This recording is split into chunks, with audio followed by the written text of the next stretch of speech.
Hello friends, स्वागत है आपका अपने YouTube channel SMC by Bhupendra में। आज हम लोगों को हाई स्कूल का जो पेपर होना है मैथ का 21 फरवरी को, उसके बहुकल्पी क्वेश्चंस कराएंगे। सारे टॉप 100 बहुकल्पी क्वेश्चन जो हम आप लोगों को कराएंगे, जो आपके एग्ज़ाम के लिए बहुत ही इंपॉर्टेंट होंगे और उसमें से आपके 20 बहुकल्पी आने हैं, क्योंकि बहुत ही सिलेक्टेड क्वेश्चन लिए गए हैं और सारे चैप्टर वाइज क्वेश्चन लिए गए हैं। जो इंपॉर्टेंट क्वेश्चन हैं लगभग 90 से 100 क्वेश्चन जो हम कराएंगे, उसी में से आपके 20 बहुकल्पी 100% मिल जाएंगे। तो आपको पूरे बहुकल्पी पढ़ लेने हैं और इसके लॉन्ग क्वेश्चन भी मैं आप लोगों को बता दूंगा। पहला क्वेश्चन आपका दिया है, निम्न में से कौन सा सहभाज्य संख्याओं का युग्म है। सहभाज्य संख्याएं होती क्या हैं? सहभाज्य संख्याएं वो होती हैं जिनका एचसीएफ जो होता है, जिनका एचसीएफ क्या होता है, जिनका एचसीएफ 1 होता है। दो संख्याएँ ऐसी जिनका एचसीएफ क्या हो, जिनका एचसीएफ 1 हो। जैसे ये संख्याएं, इनका एचसीएफ 1 नहीं है, क्योंकि यहाँ पे 18 है, यहाँ 350, ये 2 से कट जाएगा। या ऐसे कह सकते हैं, ऐसी संख्याएं जिनका उभयनिष्ठ फैक्टर ना हो, उभयनिष्ठ गुणनखंड ना हो। उभयनिष्ठ गुणनखंड मतलब उसमें कॉमन फैक्टर ना हो। जैसे ये संख्या है, इनमें कॉमन फैक्टर तो आपको मिल रहा है, इसका कॉमन फैक्टर कितना है? 2 है। अगली संख्याएँ हैं 18 और 25। 18 और 25 को अगर हम फैक्टर करेंगे तो इसमें सिर्फ हमें फैक्टर मिल रहा है एक एचसीएफ मिल रहा है, और कोई भी इसका फैक्टर नहीं मिल रहा है, क्योंकि इसमें और कोई कॉमन फैक्टर है ही नहीं। तो इसका जो आंसर हो जाएगा, और बाकी आगे भी आपको मिल जाएगा कॉमन फैक्टर, उभयनिष्ठ गुणनखंड, और इसमें भी मिल जाएगा। तो इसका जो आंसर हो जाएगा वो आपका आंसर हो जाएगा बी। ये बहुत ही इंपॉर्टेंट प्रश्न है, क्योंकि इससे आपके क्वेश्चन बहुकल्प भी मिल सकते हैं और इसी प्रकार के क्वेश्चन आएंगे। अगला दिया है 15, 18 और 24। 15, 18 और 24 का हमें बताना है एचसीएफ। 15, 18, 24। तो क्या करेंगे इसमें? 15, 18, 24 को हम लोग कर लेंगे, फैक्टर कर लेंगे। 15 को अलग कर लेंगे, 15 को लिख सकते हैं 3 गुणे 5, और 18 को लिख सकते हैं 2 गुणे 3 गुणे में 3, और 24 को लिख सकते हैं 3 गुना 6, 6 18। 24 को लिख सकते हैं 2 दूनी 4, 4 दूनी 8, 8 या 24। तो ये आपका हो जाएगा। तो आपका इसमें फैक्टर क्या हो जाएगा? आपका इसमें हो जाएगा, अगर हम एलसीएम निकाल लेंगे, एलसीएम निकाल लेंगे, एचसीएफ तो अगर कॉमन लेना होता तो इसमें कॉमन कितना हो जाता? 3 हो जाता। लेकिन हमें निकालना है लासा, मतलब हमें एलसीएम निकालना है। तो एलसीएम इसका क्या हो जाएगा? बहुत ही सिंपल है। पहली संख्या आपकी निकालेंगे, आपको पिछले तरीके जो 7, 8 में पढ़ा जाता है उससे भी कर सकते हैं। तो इसमें जो बड़ी संख्या होगी 15, 18, 24। आपको अगर जल्दी करना है तो आपको ऐसी बड़ी संख्या निकालनी है जो इन तीनों से फैक्टर हो, जो इन तीनों से डिवाइड हो जाए। ये 90 तो है, लेकिन ये छोटी संख्या है। 120 भी है, ये भी छोटी। तो सबसे बड़ी कौन सी है? सबसे बड़ी है 360। ऐसे आपको पता चल जाएगा सबसे बड़ी कौन सी है। सबसे बड़ी आपकी है 360। तो 360 जो है आपका आंसर हो जाएगा। अब यहाँ से भी आपको हम निकाल के बता रहे हैं। सबसे पहले लिखेंगे 3 गुणे 5, बड़ी ज़्यादा बार वाली संख्या लिखते हो, 3 को 2 बार लिखेंगे, और 5 को 1 बार लिख लिया तो 2 को भी 2 बार लिखेंगे, 2 को लिखेंगे 3 बार ज़्यादा बार। तो 5 है 15, ठीक है। और ये हो गया 15 गुणे 3 × 9, 9 दूनी 18, 18, और 15 × 45 कर लिया इसको। 5 × 15, 15 × 45 गुणे 2 दूनी 4 दूनी 8, 45 गुणे 8, 8 पंचे 40, और 8 चक्कू 32, और 4 36, 360। ये आपका आंसर आ गया। अब आपको समझ में आ गया होगा कि किसी का अगर एचसीएफ निकालना है तो एचसीएफ तो आपका सिंपल सा हो जाएगा, बिल्कुल, मतलब जो कॉमन होगा। और एलसीएम क्या होगा? एलसीएम आपका हो जाएगा जो उसमें बड़ी संख्या से जो फैक्टर करना है हमें, वो वाला हो जाएगा आपका। अगला दिया है शांत दशमलव परमेय संख्या है। शांत दशमलव परमेय संख्या क्या है आपकी? शांत दशमलव परमेय संख्या का मतलब होता है जिसके हर में, हर जो होता है आपका, हर को हम लिख सकते हैं 2 की पावर में n और 5 की पावर में m अगर लिखा है तो वही आपकी होती है शांत दशमलव संख्या। शांत दशमलव का मतलब ही होता है अगर हर को हम 2 की पावर में और 5 की पावर में लिख सकें। तो इसमें ऐसी कौन सी संख्या है जो 2 की पावर और 5 की पावर में है? 2 की पावर में है और 5 की पावर में है। तो ऐसी संख्या सिर्फ आपको दिख रही होगी 13/3125, क्योंकि इसमें सिर्फ 5 आएगा। इसमें 5 की पावर लिखेंगे 17 तो हो नहीं सकता, इसमें 7 दिया ये भी नहीं होता। 210 को हम डिवाइड करेंगे तो ये 21 दिया है तो 3 सतह 21 7 भी आ जाएगा, इसमें 3 भी आ जाएगा, तो ये भी नहीं हो सकता।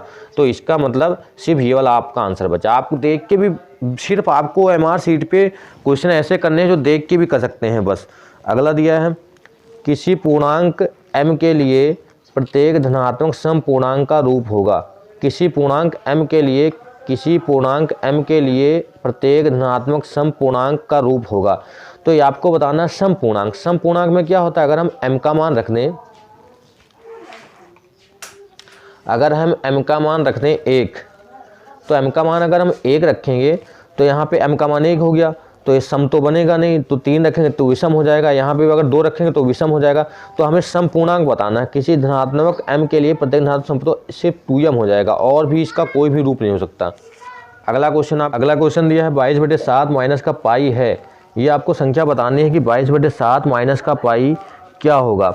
ये शून्य होगा, एक परमेय संख्या, एक अपरमेय संख्या, एक प्राकृतिक संख्या। तो ये होती है अपरमेय संख्या। अपरमेय संख्या क्यों होती है, क्योंकि इसमें 22/7 जो होता है, 22/7 ये होता है परमेय। ये आपको ध्यान रखना है, ऐसे भी क्वेश्चन पूछ सकता है।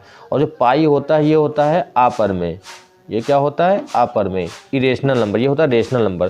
तो अगर परमेय से हम अपरमेय घटाएंगे, अपरमेय में चाहे तो परमेय जोड़ो या घटा, वो अपरमेय ही रहेगा, चाहे तो गुणा करो, तो इसलिए अपरमेय संख्या। अगला सवाल दिया है, यदि 65 और 117 के एचसीएफ को 65m - 117 के रूप में व्यक्त किया जा सके तो m का मान बताना है। तो 65 व 117 के एचसीएफ को, तो 65 और इसका एचसीएफ कितना हो जाएगा, 65 और 117 का, 65 और 117 का एचसीएफ हो जाएगा आपका, इसको एचसीएफ निकाल के देख लेते हैं पहले। इसका एचसीएफ कितना होगा, 65 और 117 का एचसीएफ, 65 और 117 का एचसीएफ अगर हम निकालेंगे तो इसको हम अलग से डिवाइड कर लेते हैं। 65 को 13×5 65 होता है, 117 को अगर हम लिखेंगे, 117 को क्या लिखेंगे, 13 और 13 × 9 लिखेंगे। तो इसका मतलब इसका एचसीएफ कितना हो गया, इसका एचसीएफ हो गया 13। तो इसका मतलब है, इसको हम लिख सकते हैं 65m - का 117 बराबर 13। इसको 13 लिख लेंगे तो ये कितना हो जाएगा, तो 65m बराबर 13 + 117, उधर जाएगा प्लस का, तो 65m बराबर 130। तो m का मान कितना आ जाएगा, m का मान बटे में जाएगा 65, तो 2 आ जाएगा, m का मान आ जाएगा 2। ये हो जाएगा m का मान। ठीक है। अगला दिया है, दो संख्याओं a और b का एचसीएफ, a और b का एचसीएफ 5 है, उनका एलसीएम 200 है। तो a और b का गुणनफल बताना है। आपको एक फार्मूला